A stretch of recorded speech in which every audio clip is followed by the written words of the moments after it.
నితిన్ నబీన్ పర్యటనతో బీజేపీపై తెలంగాణలో విశ్వాసం పెరిగింది అన్నారు రాజ్యసభ ఎంపీ లక్ష్మణ్. కాంగ్రెస్ బీఆర్ఎస్ డ్రామాలాడుతున్నాయని, బీజేపీని ఫ్రేమ్లో లేకుండా చేయాలని కుట్ర చేస్తున్నారని ఆరోపించారు.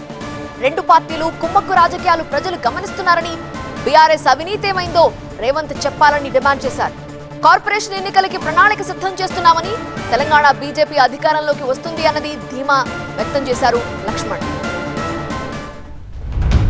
ఈ రెండు పార్టీలు ఒకరి మీద ఒకరు మరి ఆ రకమైనటువంటి ఆరోపణలు చేసుకోవడమే తప్పితే వాస్తవంగా బీజేపీ ఎదుగుదలను ఇవాళ జీర్ణించుకోలేక రెండు పార్టీలు కలిసి ఆడుతున్న నాటకంలో భాగమే ఈ సవాళ్ళు, ఎదురు సవాళ్ళు.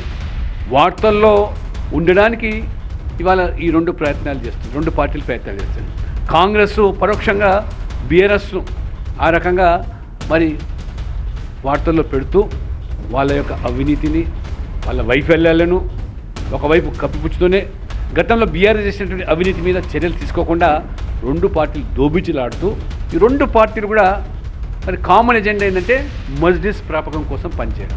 ఇవాళ మీరు చూస్తున్నారు, ఇవాళ ఎస్ఐఆర్ను అడ్డుకోవడంలో ఈ మూడు పార్టీల విధానం ఒకటే. అవినీతి విషయంలో ఒకరి మీద ఒకరు బుద్ధ జల్లుకున్నట్టు నటిస్తూ మరి దేని మీద కూడా విచారణలు పేరు మీద కాలయాపన చేస్తూ చర్యలు తీసుకోకుండా రేవంత్ రెడ్డి ప్రభుత్వం ఈ యొక్క టీఆర్ఎస్ నాయకుల మీద ఆ రకమైనటువంటి పరోక్షమైనటువంటి ఆ రకంగా సహకారం అందిస్తుంది.